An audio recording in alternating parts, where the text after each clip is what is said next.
3일간도 또 주님 은혜 속에 잘 건강과 또 영성을 지켜가시는 줄로 믿습니다. 오늘 말씀의 제목은 복 주시려고 라는 제목으로 우리 잠시 은혜를 나누겠습니다. 오늘 전체를 이끄는 하나님의 말씀의 중심 요절은 26절입니다. 26절을 다시 한번 보시겠습니다. 우리 볼펜을 가지셨으면 우리 여러분들 성경에 표시를 좀 하셨으면 좋겠습니다. 자, 먼저 26절을 다 같이 다시 한번 읽어봅시다. 시작. 하나님이 그 종을 세워 복 주시려고 너에게 먼저 보내사 너희로 하여금 돌이켜 각각 그 악함을 버리게 하셨느니라. 자, 언더라인을 좀 합시다. 하나님이 그 종을 세워 복 주시려고, 언더라인을 좀 한번 하십시오.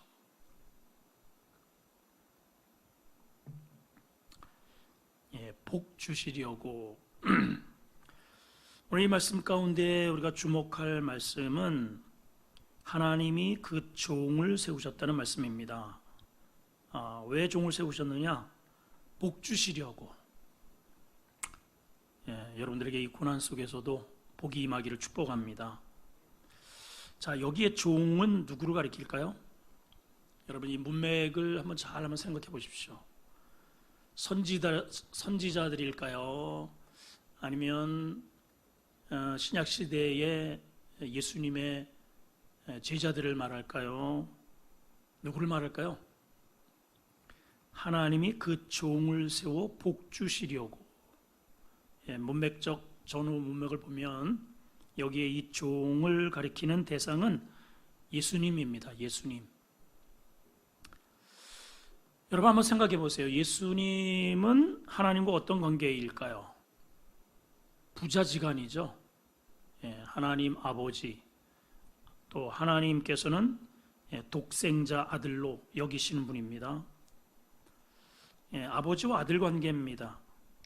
또 신적인 면으로 보면 삼위일체이면서 그런 신적인 권능면으로 하나님과 동등하신 분이죠. 그리고 하나님과 똑같이 영원한 사랑의 관계이고 영원히 하나님과 함께 영광을 받으실 분입니다. 근데 이 표현을 하기를 종이라는 표현을 썼어요. 여러분, 지구상에 어떤 아버지가 자신의 아들을 향해서 너는 내 종이야 이렇게 부를 아버지가 어디 있겠습니까? 그러니까 좀 생뚱맞죠? 하나님이 그 종을 세웠다. 누구를 위해서? 우리 때문에 그런 거죠. 우리 때문에. 왜? 복 주시려고. 자, 그렇다면 우리에게 복을 주시려고 세우신 이 하나님, 어떤 복을 주시기 위해서 우리에게 이러한 사랑을 우리에게 표현하시는가? 오늘 이 본문이 몇 가지 이거에 관련된 굉장히 중요한 은혜를 우리에게 제공해 줍니다. 자, 왜 하나님이 종을 세웠다고 표현을 하고 있을까? 첫째는 우리를 향한 하나님의 사랑 때문에 그래요. 우리를 향한 하나님의 사랑입니다. 어떤 사랑일까? 오늘 우리가 읽은 20절에서 4장 4절까지 우리 읽었는데 이 안에 크게 보면은 두 가지의 사랑을 우리가 발견할 수 있습니다. 첫째는 하나님께서 우리가 회복할 때까지 인내하시는 그런 인내의 사랑을 만날 수 있습니다. 자, 20절과 21절을 다시 한번 보시면 또 주께서 너희를 위하여 예정하신 그리스도 곧 예수를 보내시리니 하나님이 영원전부터 거룩한 선지자들의 입을 통하여 말씀하신 바 만물을 회복하실 때까지는 하늘이 마땅히 그를 받아두리라. 이 말씀이 좀 이해가 되시는지 모르겠어요. 자, 오늘 말씀 한번 잘 보십시다. 주께서 너희를 위하여 예정하신 그리스도 곧 예수를 보내시리니, 이거는 초림 예수를 의미하는 게 아니고 재림 예수를 의미합니다. 재림, 주님이 이 땅에 재림하러 오실 때에는 우리 사람을 사랑하러 오시는 게 아닙니다, 여러분. 초림 때에는 우리를 사랑하러 이 땅에 오신 분이에요. 우리를 구원하시고 우리를 회복하시고 고치시고 주님을 만나는 자들마다 다 용서하시고 변화시키기 위해서 오셨다면, 지금 베드로의 설교 가운데 등장하는 여기에 그리스도 예수를 보내신다라고 하는 이 보내심은 심판주로 보내신다는 겁니다. 심판주, 종말 때에 보내시는 겁니다. 자, 그런데 21절에 보니까 하나님이 영원 전부터 거룩한 선지자 입을 통하여 말씀을 하셨는데, 뭐라고 말씀하셨느냐? 만물을 회복할 때까지는 하늘이 마땅히 그를 받아두리라. 예. 자, 우선 그 앞에 우리가 지금 읽은 20절서부터 오늘 읽었는데, 그 앞쪽에는 어떤 사건이 있었습니까? 나면서부터 안질병이 된 40년 동안이나 그렇게 앉아서 생활했던 사람이 베드로와 요한이 기도를 하러 올라가는 과정 속에서 나는 은과 금은 없다, 그러나 내게 있는 예수 그리스도의 이름, 그 이름으로 일어나 걸어라. 그런 기적의 사건이 일어났죠. 유대인들이 깜짝 놀랐습니다. 도대체 저 사람들이, 저 어부들이 어쩌다가 저런 능력을 가지게 되었을까? 그래서 신기하기도 하고, 도대체 어디에서 저런 신비로운 그러한 능력을 행할 수 있을까? 그래서 설교를 들어보기 위해서라도 이제 집중 관심을 갖게 되었고, 그래서 솔로몬 행각에 모인 사람들에게 베드로가 유아적으로 설교를 하는 게 아니고 그냥 뭐 독서를 붓습니다. 다시 말하면, 이 땅에 너희가 하나님을 잘 믿는다고 스스로 그렇게 자랑을 하지만은, 이 땅에 오신 메시아로 오신, 너희가 그렇게 메시아를 기다렸는데, 하나님이 그렇게 메시아를 보내주셨는데 너희가 무법한 자를 앞세워서 재판도 없이 예수님을 너희가 죽였다, 십자가에. 너희가 살인자다. 그런 이제 아주 원색적 복음을 전하면서 18절에서는 또 그들에게 기회의 복음의 희소식을 전하죠. 그렇지만 너희가 회개하고, 19절에 돌이켜 죄 없이 함을 받게 되면, 용서를 받게 되면 새롭게 되는 날이 이르게 될 것이다. 여기 새롭게 된다는 말은 이제 자신들처럼 성령님을 모셔드리면서 바람처럼 불같은 그러한 역사를 통해서 하나님과 동행하는, 그리고 성령의 열매를 그렇게 놀랍게 맺어가는, 정말 전혀 새로운, 이들은 직접 경험을 했잖아요. 정말 어부였고 많이 배우지도 못했던 그러한 갈릴리 이 바다에서 고기나 잡던 이 어부가 안절병이를 일으키는 정말 놀라운 그러한 새로운 그런 인생이 된 것처럼, 그런 새로운 너희들에게도 새롭게 되는 그런 날이 주 앞으로부터 임하게 될 것이다. 그러면서 이제 오늘 20절 말씀이 이어지고 있는 것이거든요. 자, 주님이 이제 재림을 하시는데, 그들은 곧 주님이 오실 줄 알았어요. 곧 주님이 오실 줄 알았는데, 오늘 말씀해 보니까 만물을 회복하실 때까지 하늘이 마땅히 그를 받아. 여기 하늘의 표현은 하나님의 대리적, 상징적 그런 메시지입니다. 하나님께서 만물을 새롭게 할 때까지 예수님을 하늘나라에 머물게, 체류하게 하신다는 거예요. 자, 여러분, 지금 시대를 한번 가만히 보십시오. 이 시대나 지금 시대나 이때에도, 지금 신약 시대에도 마찬가지지만은 구약에도 마찬가지고, 또 시대마다 사람들이 조금 숨만 돌리면 하나님을 멀리하고 우상에 빠져 있고, 특별히 여러 가지 음란과 쾌락에 사람들이 빠져서 하나님을 멀리하죠. 지금은 이제 뭐 말세에 아주 지말을 달리고 있기 때문에 상상을 초월하는 그러한 죄 가운데에 온 세상들이 죄에 헐떡이고 있습니다. 그리고 그것이 죄인지조차도 인식하지 못하는 그런 악한 세상 한복판에 우리가 살고 있는 것이죠. 그래서 많은 사람들이, 사실은 저도 그래요, 우리 주님이 정말 빨리 오셨으면 좋겠습니다. 세상이 너무 악하고 또 너무 한마디로 추악합니다. 더럽습니다.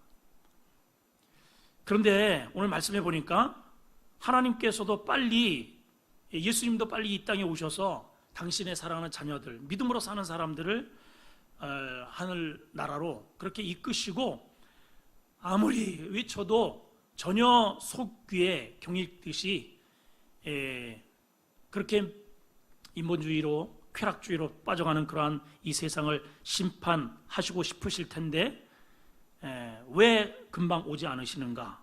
오늘 말씀이 그 단초를 우리에게 제공을 하죠. 만물을 회복하실 때까지. 자, 이게 무슨 말일까요? 만물을 회복하신다. 사실 여러분, 이 만물이라고 하는 이 자연은 회복할 게 없습니다. 솔직히 자연은 가만히 놔두면 하나님께서 창조하신 창조 그때나 지금이나 모든 자연과 또 바다나 육지나 새나 그리고 모든 짐승들은 창조의 원리에 따라서 정확하게 하나님의 섭리에 따라 그렇게 움직여요. 더 욕심도 부리지 않습니다. 아무리 맹수라 할지라도 죽이는 것을 즐기면서 일부러 막 물어 죽이지 않아요. 배고플 때만 사냥을 하죠. 여기에 만물은 사실은 인간입니다. 인간. 그 인간 중에서도 하나님의 백성으로서 돌이켜야 할 믿음의 성도인 것입니다. 그 중심에 바로 우리가 있는 것이죠. 저와 여러분들입니다. 하나님이 이 땅에 그 아들을 속히 보내셔서 세상을 심판하시기를 원하시지만 지금도 왜 길이길이 참으시냐면 우리가 새롭게 되기를 인내하시는 겁니다. 여러분, 각 가정에서도 우리가 이 교회를 올 수 없는 이러한 상황이지만은 여러분, 정말 하나님은 우리가 변화되기를 원하셔요. 회복되기를 원하셔요. 내가 정말 우리 각자가 믿음으로 그렇게 바뀌어지기를 하나님은 원하십니다. 하나님이 그렇게 인내하시는 거예요. 기다리시는 거예요. 그래서 하나님께서 오늘 여기 말씀 가운데 하늘에 하나님께서 예수 그리스도를 잠시 동안 우리가 변화되는 그러한 것들을 기대하시면서 회복하시는 날까지 그를, 예수님을 받아두고 계시는 것이죠.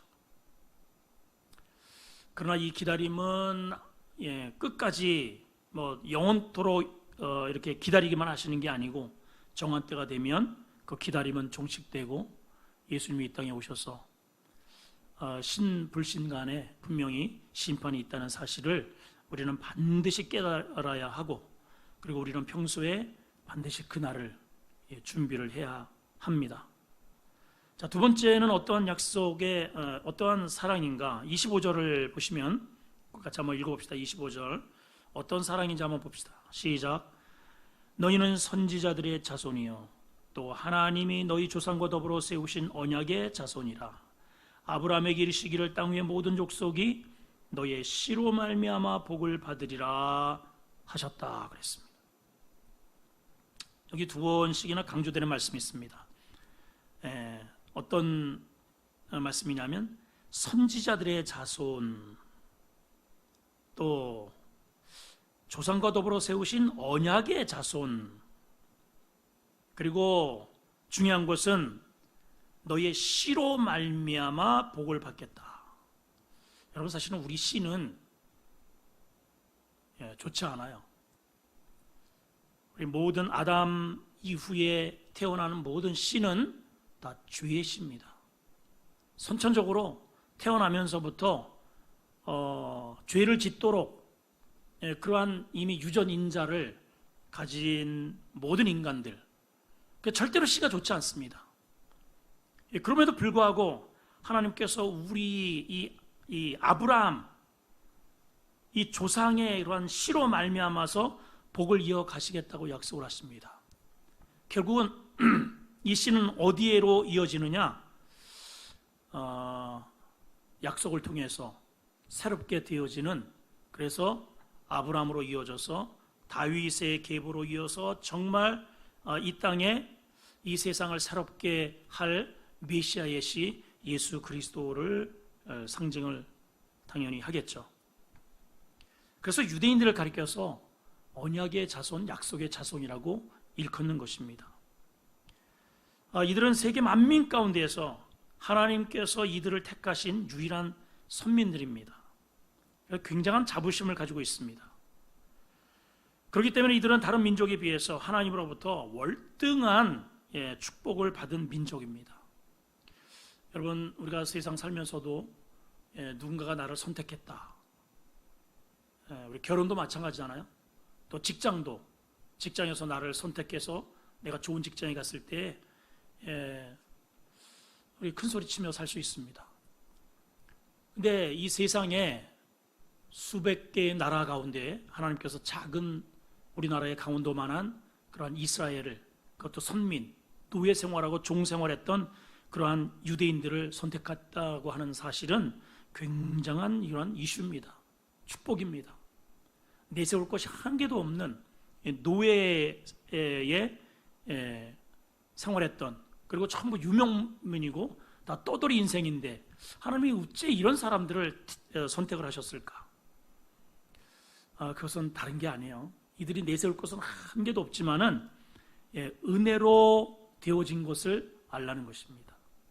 우리가 하나님의 백성으로 살아가는 우리 믿음의 사람도 똑같습니다. 우리가 하나님 앞에 의롭게 되는 어떠한 조건은 우리가 가지고 있는 것은 단 한 개도 없고, 우리가 이처럼 하나님을 믿고 하나님의 백성으로 이렇게 당당하게 살 수 있는 것은 전적인 하나님의 은혜이라는 것. 이 은혜를 잃어버리는 순간 유대인들과 하나님의 백성, 이 선민의 그러한 정체성은 사실은 사라지는 것입니다. 그러나 유대인들은 이 받은 축복이 자신들의 어떤 노력과 율법적인 그런 행위에서 나는 줄 알고 교만합니다. 그리고 그 복을 제대로 이어가지를 못했어요.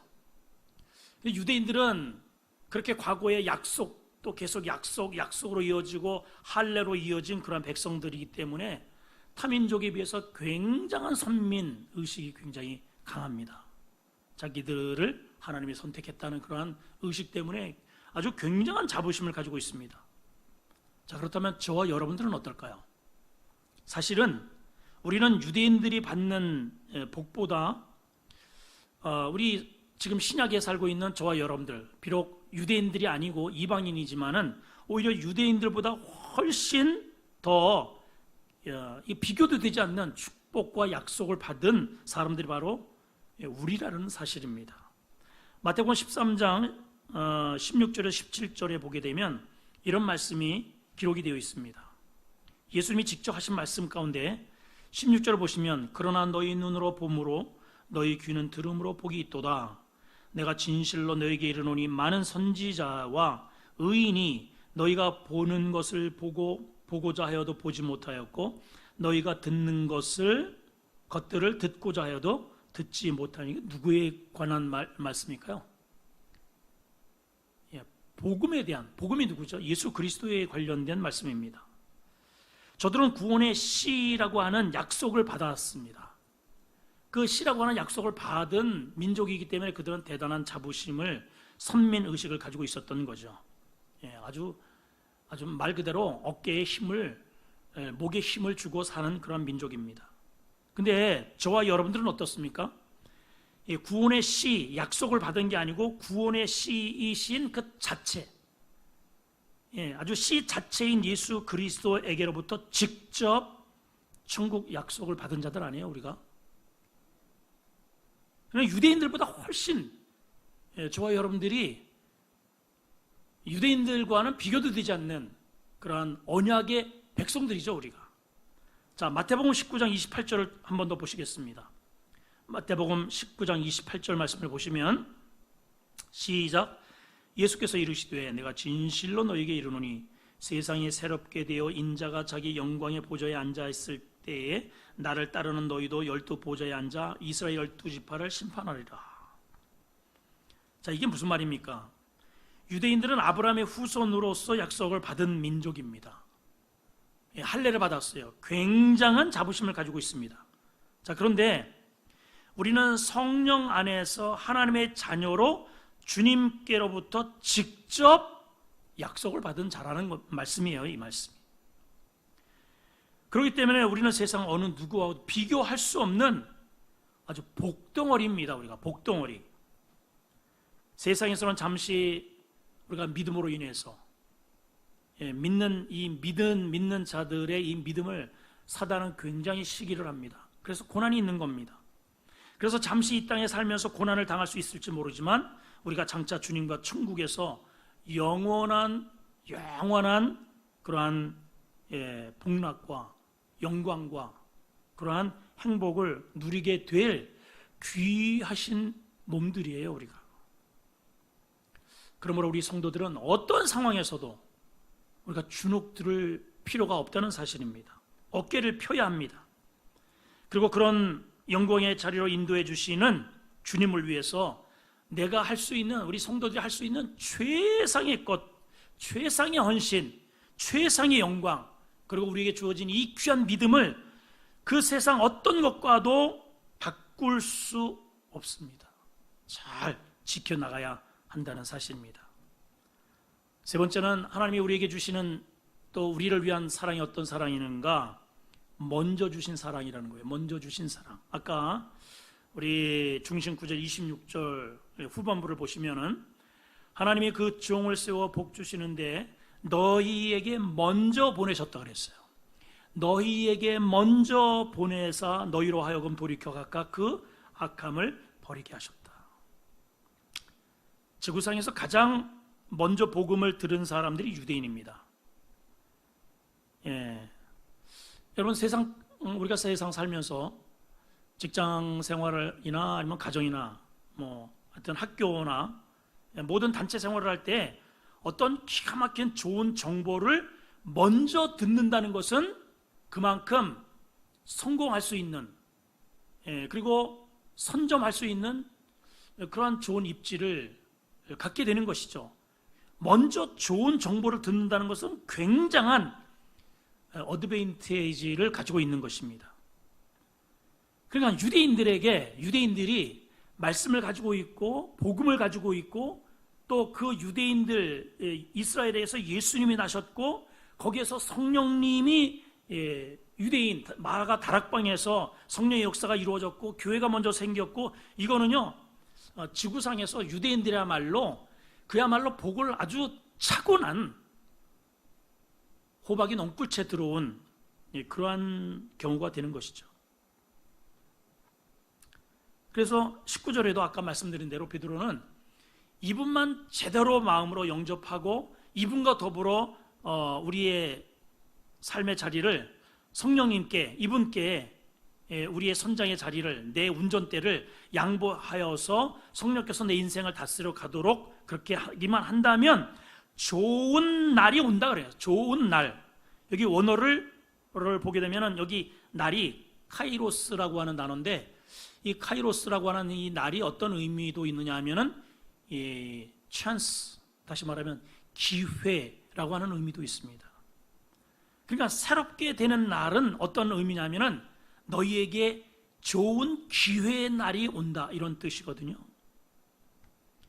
축복과 영원한 영광과 그리고 성령의 열매를 맺고 하나님께 인정받고 우리의 지금까지 율법에 매이고 세상에 매이고 물질에 이러한 문화에 끌려다니는, 다시 말하면 어둠의 세력에 이끌려다니는 그러한 노예적 그러한 삶에서 탈피하여 전혀 다른 하나님의 축복된 길로 나갈 수 있는 그러한 선점을 하고 있는 그런 사람들이 유대인이라는 거예요. 자, 그런데 유대인들이 어떻게 했습니까? 그렇게 굴러 들어온 복을 자기들 스스로 발로 걷어 차버렸습니다. 자, 4장, 그래서 이제 4장으로 한번 가보겠습니다. 4장 1절 2절을 보시면 3절까지 보겠습니다. 시작. 사도들이 백성에게 말할 때에 제사장들과 성전 맡은 자와 사두개인들이 이르러 예수 안에 죽은 자의 부활이 있다고 백성들을 가르치고 전함을 싫어하여 그들을 잡음에 날이 이미 저물었으므로 이튿날까지 가둬버렸다. 지금 베드로와 요한, 지금 솔로몬 행각에서 지금 설교를, 복음을 전하고 있잖아요. 이 안절병이를 일으키고 자기들에게 복음을 전하고 영원한 하나님의 은혜와 축복을 받을 수 있는 그러한 기회를 지금 제공하고 있는 이분들을 자신들의 집으로 모셔다가 잘 대접을 해도 이게 신통치 않을 판에 이들이 지금 어떻게 하고 있어요? 저녁이 되니까 옥에 가둬버렸어요. 그리고 2절에 보니까 그렇게 백성들을 가르치고 전하는 것을 싫어했다 그랬어요. 싫어했다 그랬어요. 여러분, 이게 어떻게 이럴 수가 있을까요?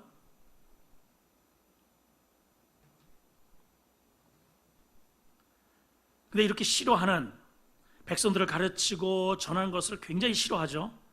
예, 그들을 잡아서 이튿날까지 가둬버렸으니까 하나님의 복음을 전하고 자기들에게 영생의 그런 길을 제시해주고 또 안진병을 일으켰기 때문에 자기들도 충격을 받고 뭔가 신선한 것을 얻고자 그렇게 솔로몬 행각에 모이기까지 했던 사람들인데, 근데 그 중에 이렇게 극단적으로 베드로에게 아주 불편한 그런 심정을 드러낸 사람들이 누군가를 가만히 보니까요, 1절에 보니까 제사장들이 누구예요? 그냥 성전에 사는 사람들이죠. 예, 성전에 사는 사람들. 예배, 아주 뭐 예배하면은 뭐 그냥 하여튼 예배가 생활입니다, 이 사람들은. 예, 제사장들, 또 성전 맡은 사람들, 또 세 번째는 사두개인들. 다시 말하면 아주 성경 많이 알고 있고 또 예배 잘 드리고 있고 뭐 율법에 하여튼 뭐 아주 법을 잘 알고 있는 사람들입니다. 근데 왜 이들이 이렇게 복음을 전하는 베드로에게 박수를 쳐주고 선교비를 주든지 아니면 집에 모시고 가서 잘 대접해 주지는 못할 망정 왜 이렇게 옥에 가둬버리고 전하는 것을 싫어했을까? 이유가 있어요. 예, 왜 그랬는가? 이러한 새로운 복음의 역사, 새로운 날이 올 수 있는 이 절체절명의 이 기회 앞에 이들이 뭔가에 사로잡혀 있기 때문에 그렇다는 것이죠. 여러분, 지금도 똑같습니다. 이 단에서 아무리 좋은 메시지를 전해도 우리 성도들이 어떠한 사상에 이렇게 사로잡혀 있으면 절대로 변하지가 않아요. 그래서 주님이 뭐라고 말씀하십니까? 어린아이 같지 않으면 절대로 천국 못 간다 그랬어요.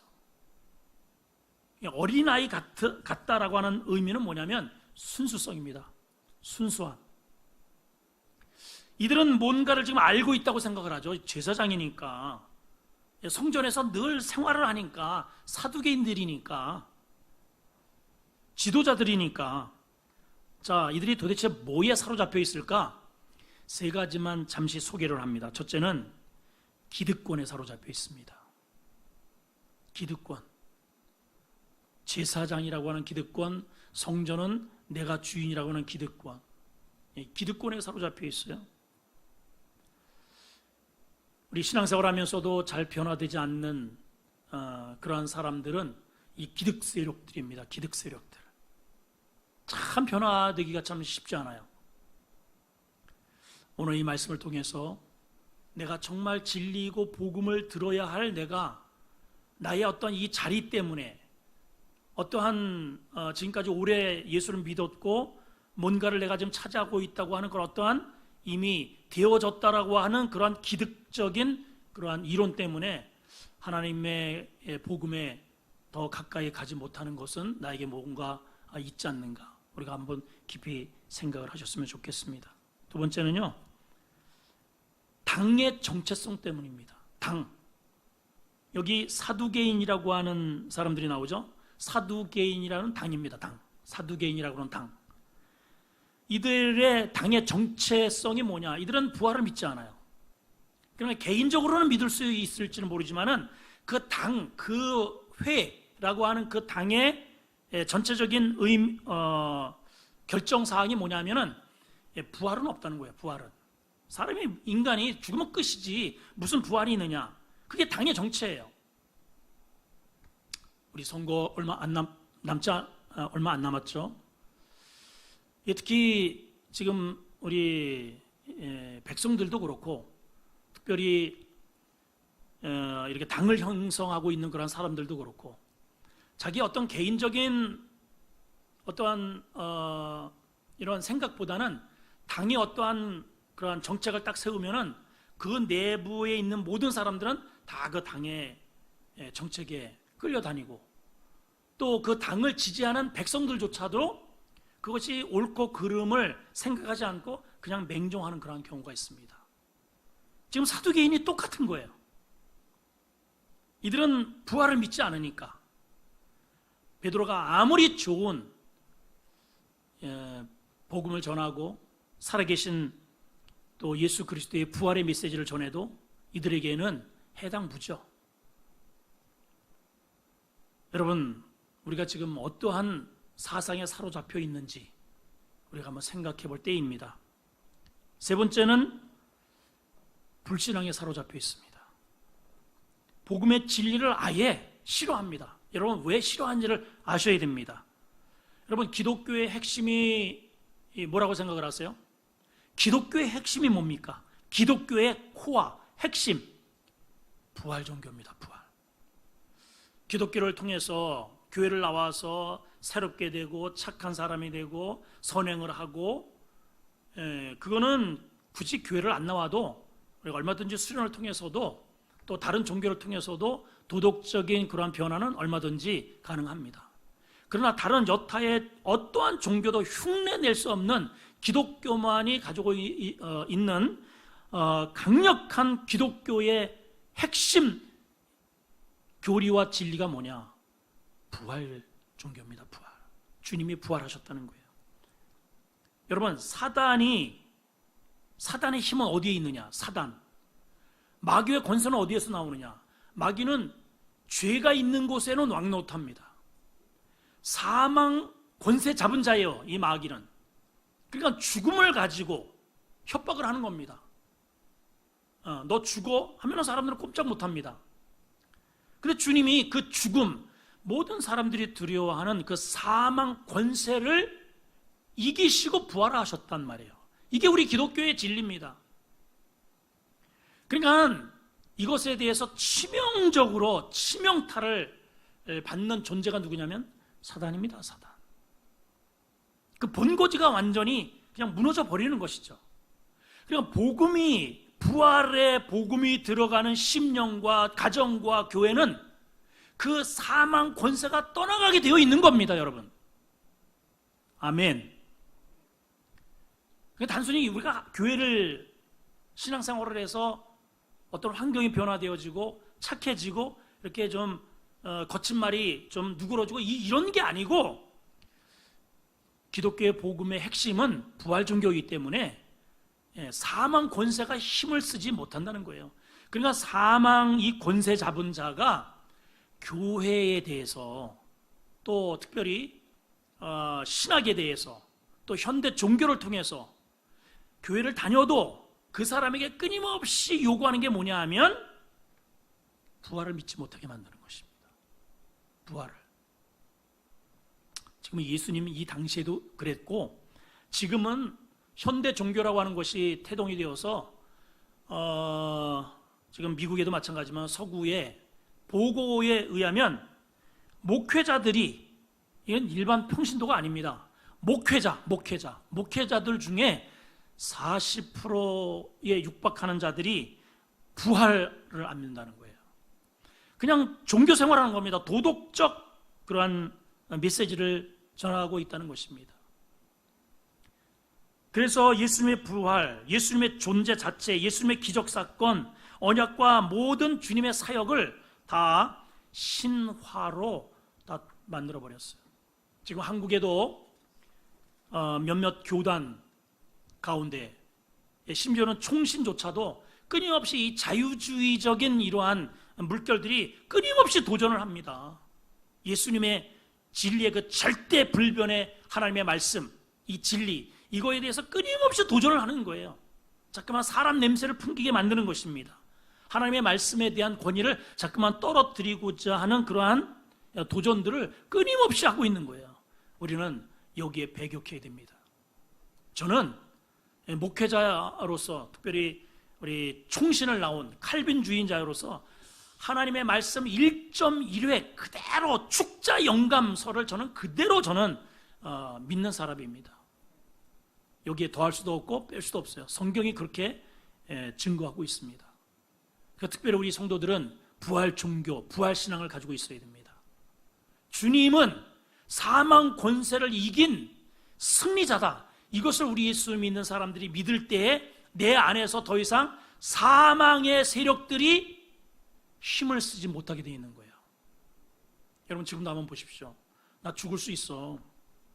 이 바이러스가 우리의 생명을 빼앗을 수 있어. 이 죽음에 사로잡히게 되면은 제 마귀가 금방 알아차립니다. 저 떤다. 저 죽음 때문에 떤다. 가서 금방 차고 들어가서 우리의 마음 가운데 불안을 조성하고, 우리의 행동에 모든 이러한 행동이라든가 하나님을 믿는 그런 모든 헌신에 대해서 그런 영역들을 축소시켜 버립니다. 죽음에 대해서, 사망에 대해서 불안에 떠는 만큼 우리 안에 자유는 없는 것입니다. 물론 우리가 이런 지금 바이러스에 대해서 조심을 해야 되겠죠. 조심을 해야 되겠지만은, 조심하는 것과 우리 주님께서 우리에게 부활의 영광, 사망 권세를 이긴 그 승리자로서의 믿음을 우리에게 주신 그러한 믿음의 삶은 전혀 다른 것입니다. 그러나 유대인들은 오늘 정작 이것을 받아들이고, 그래서 19절 말씀처럼 전혀 다른 새롭게 되는 날을 맞이해야 할, 여기 지금 제사장들, 성전 맡은 자들, 사두개인들, 바리새인들, 이들이 쌍수를 들고 환영하고 이 베드로가 전하는 부활 종교를 받아들였더라면 이들에게도 새로운 날이 임했을 텐데, 아까도 얘기했지만 그들에게 이미 사로잡혀 있는 과거의 그러한 기득권, 당의 정체성, 불신앙, 이런 것들에 사로잡혀서 예수님의 이 부활의 믿음을 받아들이지 못했던 것입니다. 그런데 여러분 4절 말씀에 보면 말씀을 들은 사람들 중에 믿는 자가 많이 있다고 했습니다. 거부하는 자도 있지만은 우리가 제대로 된 복음의 말씀을 전하면, 하나님의 말씀을 제대로 전하면 그 말씀을 거부하는 자도 있어요. 있지만은 오늘 이 말씀을 듣고 변화된 사람이 무려, 전에는 앞에 최초의 복음의 말씀을 전했을 때 3,000명이 회개하더니 이번에는 5,000명이나 회개하는 놀라운 역사가 이루어졌다고 기록하고 있습니다. 지금 어둠의 세력이 세상을 뒤덮고 있죠. 그래서 예배조차도 지금 굉장히 많이 위축이 되어 있고, 또 우리 믿음의 사람들조차도 신앙생활에 굉장히 제약을 받고 있고, 사망 권세가, 사망의 어떤 그 그늘이 세상을 이기는 것처럼 그렇게 보일지 모르지만 절대로 그렇지 않습니다, 여러분. 여러분, 오히려 기독교는 고난 속에 더 빛을 발하는 종교입니다. 어둠 속에서 더 빛을 환하게 드러내는 종교가 우리 기독교의 진리입니다. 왜냐하면 부활의 종교이기 때문에 그렇습니다. 오늘 이 말씀 가운데 부활 종교에 대해서 이렇게 아주 싫어하고 거부하는 사람들도 있지만은 대다수의 많은 사람들이, 무려 5,000명이나 되는 이런 사람이 이 베드로의 이 둔탁하고 그리고 원색적이고 아주 그야말로 원초적인 그러한 복음의 말씀을 듣고 그 가슴에 찔림이 일어나서 회개하고 예수님을 영접하고 그렇게 초대교회의 기초가 되는 그런 놀라운 역사가 일어난 것처럼 이 고난의 시기에 여러분들 부활의 주님, 그리고 또 아까도 말씀드렸지만은 내 안에 하나님께서 나를 향한 그러한 사랑이 얼마나 크신지, 주님은 이 썩어가는 이 세상을 빨리 심판하시기를 원하시겠지만은 하나님께서 내가 변화되기를 하나님은 길이길이 지금 참고 계시고 예수님을 하늘에 잠시 지금 체류하게 하시는, 그러나 언제 머무시는 그러한 기간이 끝날지 모릅니다. 우리 주님 정말 재림을 우리가 코앞에 두고 말세의 치마를 살고 있는 저와 여러분들이 믿음을 잘 견제하고 또 우리 주님 맞이할 그런 날을 기대하면서 또 어려운 이 시기를 믿음으로 잘 극복해 나가는 저와 여러분들이 되셨으면 좋겠습니다. 기도하겠습니다.